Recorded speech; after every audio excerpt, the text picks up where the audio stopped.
Olá, igreja, boa noite, tudo bem? Nós vamos começar esse nosso culto de louvor e de adoração a Deus. Eu te convido você aí na sua casa a estarmos todos nós reunidos, conscientes de que o nosso Deus se faz presente no meio do povo dele, mesmo quando nós somos poucos reunidos nos nossos núcleos familiares, o nosso Deus está ali presente. Nós estamos transmitindo esses elementos de culto, a oração, o louvor e a palavra, para que nós possamos, como igreja, prestar ao nosso Deus o culto que lhe é devido. Mesmo que nós não possamos estar todos fisicamente reunidos em um só local, a nossa expectativa, a nossa esperança é que nós estejamos todos reunidos em um só coração na presença do nosso Deus. Feche os seus olhos e vamos orar. Senhor Deus, Pai querido e Pai amado, nós te louvamos, Pai, e nós engrandecemos o teu santo nome. Mesmo nesses dias difíceis, Pai, mesmo nesses momentos de calamidade, ainda assim, nós reconhecemos que o Senhor é o Deus soberano e que o Senhor tem controle sobre todas as coisas, Pai. Nós temos enfrentado dias difíceis. Estávamos com saudade do templo, Pai, da reunião do povo do Senhor, e o Senhor nos deu esse refrigério, Pai, a oportunidade de cultuarmos ao Senhor, Pai. E como foi bom redescobrir a alegria do povo do Senhor reunido em um só local. Mas aprove ao Senhor, nesse momento, que interrompêssemos mais uma vez, Deus, as nossas reuniões presenciais. Fazemos isso, Deus querido, não por força de lei, não pelo constrangimento, Deus querido, das autoridades civis apenas, embora nós as reconheçamos como instrumentos do Senhor, mas fazemos isso também, certos de que, ao nos isolarmos um pouco mais, estamos contribuindo para que vidas sejam preservadas, Deus. Ó Pai, tem misericórdia de nós. Tem misericórdia de nós, Deus, porque nós temos vivido dias difíceis, Deus. Porque esse isolamento tem um custo altíssimo, Deus. Tem um custo econômico, tem um custo psicológico, tem um custo espiritual, Pai. Ó Deus, que o Senhor tenha misericórdia de nós. Que nós possamos, Deus querido e Pai amado, receber do Seu Santo Espírito refrigério nesses dias. Certos de que estamos, Pai, cumprindo a vontade do Senhor em todas as coisas. Que estamos recebendo do Senhor, Pai, a Sua disciplina. Estamos recebendo do Senhor, Pai, a Sua providência. Ó Deus, nós sabemos que o mundo jaz no pecado. Corrompido, Deus, pela nossa indisposição de nos submetermos ao Senhor. Por isso tem misericórdia de nós, Pai. E que esses dias de calamidade, Pai, nos sirvam para lembrar da volta iminente do nosso Senhor e Salvador Jesus Cristo. Nós possamos alinhar, Pai, a nossa vida de encontro a essa certeza e a essa realidade, Pai. De que aquilo que nós temos no aqui e no agora não é a eternidade, Pai. Ó Deus, nós te pedimos para que aquilo que nós estamos experimentando nesse momento, essa situação extraordinária, possa despertar na igreja um novo normal. E que o novo normal da igreja, Pai, não seja o virtual, Pai, não seja o afastamento, não seja o esfriamento, mas que o novo normal da igreja seja uma disposição renovada para louvarmos o nome do Senhor e para pregarmos o seu santo evangelho e para vivermos cada dia na intensidade da fé que temos, da certeza da volta do nosso Salvador. Essa é a oração que nós fazemos em nome de Cristo Jesus. Amém. Vamos louvar ao nosso Deus nesse momento. Nós temos aqui alguns cânticos espirituais e eu te convido aí na sua casa que você cante com a gente, que você solte a sua voz, que você se lembre que esse momento não é um momento de descontração, não é um momento de lazer. Você está na presença do seu Pai, você está louvando ao seu Deus, você está engrandecendo o Senhor da sua vida. Vamos louvar ao nosso Deus.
Glória a Deus. Vamos ouvir a palavra do nosso Senhor lá na carta de Paulo aos Colossenses, no capítulo 4, versos de 2 a 4.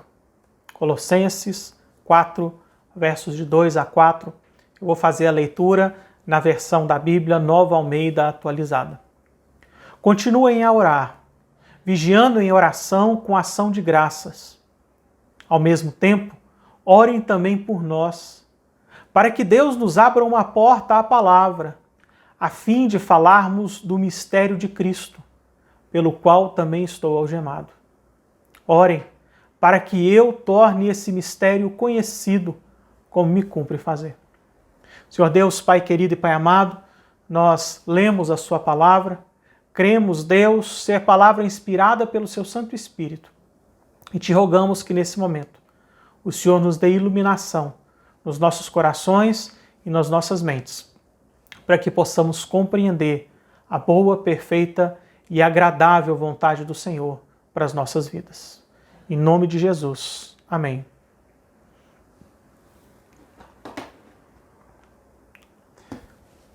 Meus irmãos, minhas irmãs, hoje nós vamos iniciar uma pequena série de mensagens que diz respeito à questão de oportunidades. A palavra oportunidade é descrita como sendo uma circunstância oportuna ou uma circunstância favorável à realização de algo. Quando nós temos circunstâncias boas, então nós temos boas oportunidades. Mas o que é uma circunstância boa? O que é uma circunstância oportuna ou favorável? Algumas vezes nós tendemos a confundir essas ideias e achamos que uma circunstância favorável é a mesma coisa de uma circunstância confortável. Mas o fato é que circunstâncias que são ruins, como essas que nós vivemos agora, também podem trazer importantes oportunidades para as nossas vidas. Diante da crise que nós vivemos, talvez a impressão que você tenha é que você não tenha nenhuma oportunidade boa à sua volta, porque o emprego está escasso, a inflação começa a aparecer, você está isolado na sua casa, nós temos lidado com algumas dificuldades e talvez isso nos faça achar que não existem oportunidades boas à nossa volta. Mas o que nós precisamos aprender da palavra de Deus é que circunstância favorável não significa circunstância confortável. Veja o exemplo de Paulo. Paulo, quando escreveu essa carta, estava preso. Estava aprisionado por pregar o Evangelho. Tinha a sua liberdade restrita, não porque havia feito algo mal, não porque havia cometido algum tipo de crime, mas apenas por ter pregado o Evangelho do Senhor Jesus Cristo. Paulo se encontrava detido, Paulo se encontrava impedido de exercer a sua liberdade e numa prisão. Era uma situação profundamente desconfortável, mas ainda assim, Paulo a enxerga como uma circunstância favorável para o progresso do Evangelho. Não apenas nessa carta, mas em outras cartas, especialmente na carta aos Filipenses, ele faz questão de frisar que a sua prisão não fez com que as circunstâncias do Evangelho se tornassem desfavoráveis, mas ao contrário, o Evangelho estava sendo pregado em Roma.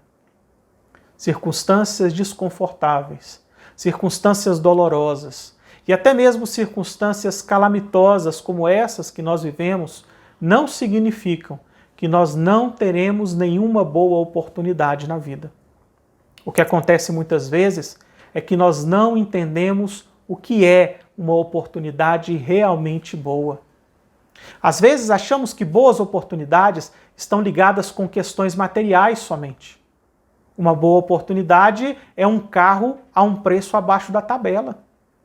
Talvez um lote muito barato. Uma boa oportunidade, muitas vezes, é aquele emprego, aquela vaga na faculdade. Talvez aquele desconto da Black Friday em um celular, em um tênis. Mas será que essas são oportunidades que realmente fazem a diferença nas nossas vidas, na vida do outro, no mundo e no progresso do reino de Deus? A pandemia nos faz questionar o que são oportunidades que realmente fazem a diferença. Por exemplo, nós temos enfrentado questões que antigamente ficavam escondidas da nossa sociedade. A mortalidade. Até há algum tempo atrás, as mortes eram algo muito discreto no nosso mundo, reservadas para o interior de hospitais, pouco noticiadas, ou algumas vezes apenas noticiadas como tragédias, porque morria grande quantidade de pessoas, mas no dia seguinte a notícia já era outra. mas a mortalidade agora está batendo à nossa porta. O mundo agora é confrontado com a fragilidade da vida humana, com a incerteza da nossa própria existência. Um dia estamos aqui e no outro nós já não poderemos mais estar. Isso levanta questões a respeito do valor da vida, do propósito da vida. Médicos lutam para salvar vidas, para garantir que alguém viva mais 20, 30, 40, 50 anos, mas e depois a morte chegará de qualquer maneira? E o que será da vida dessa pessoa na eternidade? Qual é o destino eterno? Ou mesmo aqueles que são salvos para quê? Muitas vezes para vidas sem propósito. Os momentos nos quais nós vivemos, embora não sejam confortáveis, nos fazem perceber que talvez essa pandemia traga para a igreja uma oportunidade que realmente faz a diferença. A oportunidade de nos empenharmos com o reino de Deus, de maneira que nós não estávamos nos empenhando antes. A oportunidade de colocarmos a nossa vida cristã no eixo, priorizar aquilo que é importante ser priorizado, voltar a colocar o reino de Deus em primeiro lugar na nossa existência. No final da sua carta aos Colossenses, Paulo tenta trazer agora uma despedida que coloque em palavras finais tudo aquilo que ele disse ao longo da carta. Na carta aos Colossenses, Paulo tenta trazer para aquela igreja a profunda convicção de que a vida deles é Cristo. É Cristo quem lhes trouxe a certeza da salvação e a verdadeira vida deles está escondida em Cristo na eternidade. Por isso, eles devem viver em perspectiva da salvação em Cristo Jesus e da eternidade. Por isso, no final dessa carta, Paulo apresenta 3 oportunidades que realmente fazem a diferença na vida do cristão. Paulo termina com um pedido de oração, conselhos evangelísticos e com saudações finais, com instruções para que a igreja contribua no progresso do evangelho por meio da mutualidade. Nessa série nós iremos observar cada uma dessas 3 partes da despedida de Paulo, mas hoje nós vamos olhar a primeira oportunidade que temos, mesmo quando as circunstâncias são desconfortáveis. Uma oportunidade que é trazida e traduzida para nós por meio de um pedido de oração. No capítulo 3, no versículo 14, Paulo diz que as nossas mentes devem estar nas coisas do alto e que nós devemos desejar as coisas da glória. Paulo agora deseja traduzir esse desejo em algo mais prático, numa vida de oração. E numa vida de oração que priorize aquilo que é relevante para os momentos nos quais nós vivemos. Por isso, Paulo nos chama a orarmos. Ele pede oração, que perseveremos em oração, pede oração por ele e para Timóteo na sua missão evangelística. O que Paulo nos apresenta aqui, o que a palavra de Deus nos traz aqui, é oportunidade para nos envolvermos com aquilo que realmente importa, por meio da oração evangelística. A palavra de Deus nos diz: continuem a orar, vigiando em oração com ação de graças. A oração cristã deve ser constante. E a palavra vigiando em oração traz para a gente essa ideia de perseverança, essa ideia de estarmos atentos. Talvez a palavra vigiando em oração nos traga algum tipo de noção, ou nos remete a algum tipo de noção com a própria volta de Cristo, de estarmos olhando para frente, aguardando a volta de Cristo, certo da volta de Cristo, e que nós fazemos isso por meio da oração, por meio de uma vida de oração que reflita a certeza de que haverá um dia de juízo, um dia de retorno, um dia no qual Deus reunirá para si todo o seu povo. E isso está profundamente relacionado com a ideia da evangelização. Para que os eleitos de Deus possam ser salvos, para que o povo de Deus possa ser reunido, para que vidas possam ser transformadas. Por isso, da mesma forma que Paulo nos chama a vigiarmos em oração com ação de graças, ele diz no verso 3, ao mesmo tempo, orem também por nós. Aqui nos é apresentada a oportunidade de nos envolvermos com aquilo que realmente importa por meio da oração evangelística. Primeiramente, Paulo nos traz a necessidade dessa oração. Ele diz que deseja que ele receba oração porque ele quer que uma porta seja aberta para que ele fale de Cristo, porque ele está algemado.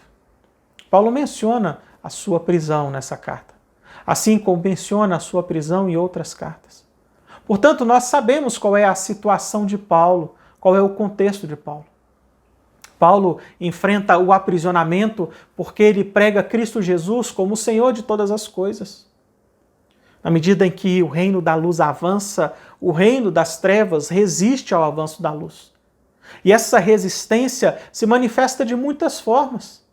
O desprezo à palavra, o virar o rosto, críticas. Mas nos dias de Paulo, esse desprezo se manifestava inclusive com perseguição. O próprio Paulo anteriormente era um dos perseguidores da igreja. Perseguia com espada, arrancava as pessoas de casa, levava-as para serem julgadas, para serem apedrejadas até a morte. E Paulo, o antigo perseguidor da igreja, agora experimenta na sua vida, na sua carne, essa mesma perseguição. Ele se encontra prisioneiro, algemado, como ele diz, por causa do Evangelho. A situação de Paulo, portanto, é muito mais do que desconfortável. É uma situação triste. É uma situação de dureza. É uma situação de impedimento.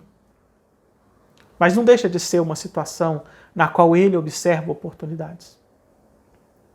Quando nós somos lembrados a respeito da necessidade da oração evangelística, nós devemos levar as nossas mentes para os nossos irmãos e irmãs que vivem em países que ainda enfrentam o mesmo tipo de sistema que Paulo enfrentava. Cristãos em países nos quais são presos e mortos por professarem a Cristo. Jovens que no momento em que aceitam Jesus Cristo como Senhor e Salvador de suas vidas, são expulsos de casa. Irmãos e irmãs que se reúnem em segredo, em silêncio. Porque se forem descobertos pelos vizinhos, serão denunciados.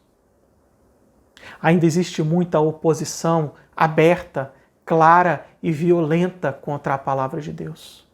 Ainda existe oposição violenta contra o Evangelho, oposição violenta contra o povo de Deus. Por isso, nós devemos ser lembrados da necessidade da nossa vida e do nosso envolvimento com a oração. Porque ainda existe profunda oposição à palavra de Deus. E mesmo no nosso meio, no nosso país, no qual nós não sofremos uma oposição violenta, ainda assim existe oposição contra o Evangelho, por meio de piadas, por meio de chacotas, por meio de personagens em programas de televisão, por meio de esquetes que são divulgadas no YouTube, filmes jocosos com a pessoa do nosso Senhor e Salvador Jesus Cristo, desprezo de professores nas faculdades, nas universidades. Se não existe uma oposição violenta ao Evangelho, existe uma oposição social, talvez até mesmo socialmente aceita contra o cristianismo. Embora sejamos perseguidos, chacoteados, isso não parece ser problema para a mídia ou para nenhuma outra pessoa. Por isso nós precisamos orar. Por isso nós precisamos de uma vida de oração evangelística. Porque o Evangelho encontra oposição. E para alguns irmãos, uma oposição de espada.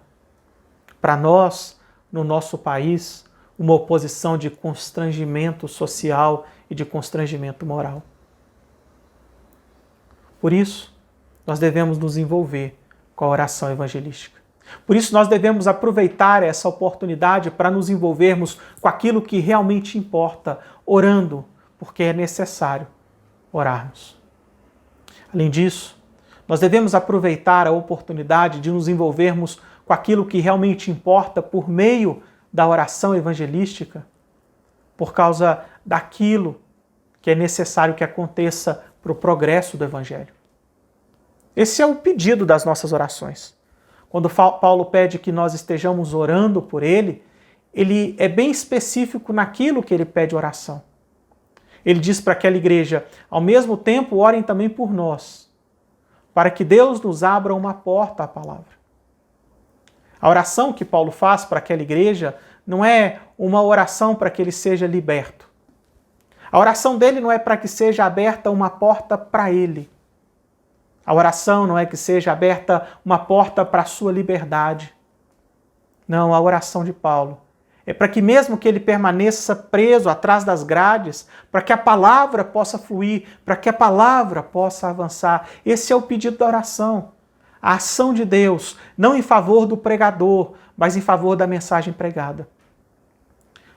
A expressão para que Deus abra uma porta traz para a gente essa ideia de uma intervenção divina, da providência divina, para que as circunstâncias, mesmo que não sejam confortáveis, se tornem, portanto, favoráveis para o progresso do Evangelho.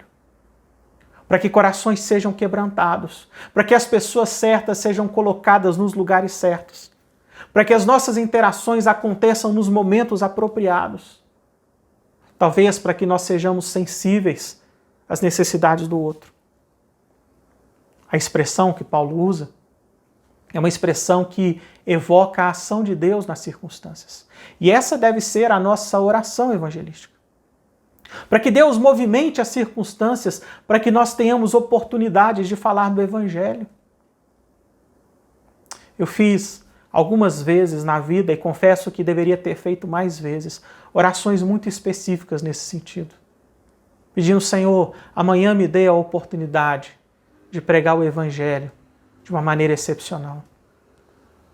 E invariavelmente, todas as vezes em que eu fiz essa oração, de alguma forma, Deus agiu nas circunstâncias e me deu oportunidades extremamente favoráveis de pregar o Evangelho. Em algumas dessas oportunidades eu não sei qual foi o resultado, se a pessoa eventualmente aceitou o Evangelho ou definitivamente o rejeitou. Mas o fato é que na medida em que nós fazemos esse pedido, nós podemos ter a convicção da ação de Deus nos trazendo essas oportunidades. O pedido de Paulo não é pela liberdade, é pela oportunidade de pregar o Evangelho. E nesses dias de pandemia, talvez os nossos pedidos para Deus estejam um pouco distorcidos. Estamos impedidos, sim, de muitas coisas, mas a palavra não pode ser detida por uma máscara, a palavra não pode ser detida por um lockdown. Nós ainda temos maneiras de nos comunicarmos, nós ainda temos contato com outras pessoas. Nós ainda temos oportunidades de pregar o Evangelho. Ao invés de pedirmos para estarmos na rua, talvez deveríamos estar pedindo para que a palavra de Deus seja multiplicada, mesmo quando nós permanecermos presos. Existe pouco investimento da nossa parte nas coisas do alto. Existe pouco investimento das nossas vidas onde nós estamos escondidos de fato em Cristo Jesus e no seu reino.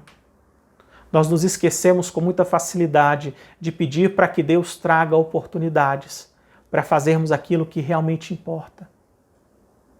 Por isso nós devemos orar. Devemos orar por causa das circunstâncias, por causa da necessidade. Devemos orar porque é urgente, é imperativo que o Evangelho avance por meio da ação sobrenatural de Deus. Além disso, quando nós oramos, nós temos uma oportunidade para nos envolvermos com aquilo que realmente importa, porque nós estamos orando, esperando um resultado muito específico. Paulo pede para a igreja, orem por mim, para que Deus haja nas circunstâncias, para que eu possa falar do mistério de Cristo. E o que é esse mistério de Cristo? A palavra mistério se refere a alguma coisa que está oculta, ou que pelo menos estava oculta. No sentido que Paulo a usa aqui, ele se refere ao fato de que no Antigo Testamento Deus apresentava Cristo, mas apresentava Cristo de uma maneira indireta, mas ali cheio de promessas, cheio de sinais que apontavam para a libertação verdadeira, para a obra verdadeira, para a vinda do Messias. E agora, em Cristo, todo esse mistério está revelado. É a revelação do mistério de que Jesus Cristo é o Messias, de que a sua morte, a sua ressurreição traz salvação, de que nele existe garantia da vida eterna. O mistério de Cristo é a verdade revelada do que é o mundo de fato, de que Deus amou o mundo de tal maneira que deu o seu Filho, para que todo aquele que nele crê não pereça, mas tenha a vida eterna. Esse é o mistério de Cristo revelado, trazido à tona. A existência de um Deus irado por causa dos nossos pecados, mas de um Deus tão amoroso que entrega o seu próprio Filho para pagar o preço que nós deveríamos estar pagando. E não só isso. A revelação do mistério de Cristo, de que na sua ressurreição nós temos certeza da nossa ressurreição. E de que a promessa de que Ele haveria de nos preparar lugar e voltar para nos buscar é verdadeira em nossas vidas. Por isso, Paulo ora. E o que Paulo espera que aconteça como resultado da oração é que ele pregue o Evangelho. E por isso Paulo chama a igreja a se envolver também com oração com ele. Ele pede à igreja de Colossos que ore junto, que ore por ele, que ore pelo avanço do Evangelho, para que Cristo, a mensagem da salvação, seja falada, seja conhecida. Nos nossos dias, isso é, sem dúvida alguma, uma das oportunidades que realmente importam. A oportunidade de fazer conhecido o nome de Cristo, a oportunidade de falar de salvação para aqueles que estão perdidos, a oportunidade de levar esperança para aqueles que já perderam a esperança, a oportunidade de mostrar que a morte, sim, faz parte da vida, mas que ela não é o final de todas as coisas. Por meio dessa mensagem, Paulo se envolve com aquilo que realmente é importante. E por meio da oração evangelística, ele nos dá essa oportunidade de nos envolvermos também com aquilo que realmente importa. Por isso, nas nossas orações pelo progresso do Evangelho, podemos ser específicos. Não apenas pedindo para que Deus haja, mas pedindo também para que Cristo seja manifestado por meio das palavras de missionários, evangelistas e por meio das nossas próprias palavras. Finalmente, Paulo nos apresenta o grande motivo desse chamado à oração. Ele fala a respeito da sua missão. Ele diz que pede que a igreja ore por ele, para que ele torne o mistério de Cristo conhecido. Ou seja, aquilo que Deus revelou, que seja agora conhecido de todas as nações, de todas as pessoas, como me cumpre fazer, diz Paulo. Essa é a missão que ele entende que tinha. A missão de fazer conhecido o nome de Cristo para todas as nações, para todos os povos. E essa é a motivação da nossa oração evangelística. Algumas vezes, nós temos a ideia de que oração evangelística, oração missionária, deve ser motivada por histórias de sofrimento. Ou deve ser motivada por histórias de lutas dos missionários. Algumas vezes vemos fotos de pessoas sofrendo, então as pessoas dizem, olha, orem por essas pessoas, mas essa não é a verdadeira motivação para a oração. A verdadeira motivação para a oração evangelística é porque Jesus Cristo disse, ide por todo o mundo e pregai o evangelho a toda criatura. Existe uma missão a ser completada. Uma missão que, sem dúvida alguma, tem sido esquecida e negligenciada por muitos cristãos. A missão de fazer o evangelho avançar. E esse é o motivo desse chamado à oração. Jesus Cristo deixou uma missão muito clara para a igreja. Nós devemos pregar o evangelho a toda criatura. Aquilo que Deus nos revelou, nós devemos agora levar para outras pessoas e mostrar para outras pessoas. Jesus Cristo precisa ser anunciado entre os povos. E a maneira pela qual Paulo convida a igreja de Colossos a participar desse progresso evangelístico é por meio da oração. Assim como nós hoje somos convidados a participarmos do progresso do reino também por meio da oração. Oração por missionários distantes, oração por missionários próximos, oração pelos evangelistas da igreja e oração para que nós também possamos, como igreja, cumprir essa missão. Por isso, ore. Ore para que Deus use a sua vida para fazer conhecidos os mistérios de Cristo. Ore para que Deus use a sua boca, a sua palavra. Ore para que Deus use os seus dedos digitando ali no WhatsApp. Ore para que Deus use as suas mídias sociais, para que Deus use as suas ligações de celular, para que Deus use as suas conversas.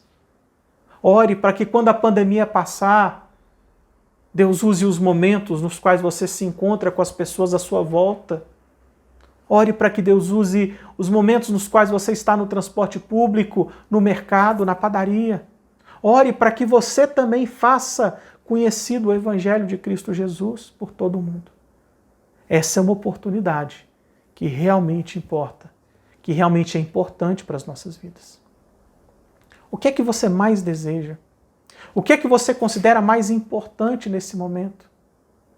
Sem dúvida alguma, nesse momento, o que as pessoas consideram como a maior e mais importante prioridade é salvar as vidas do Covid.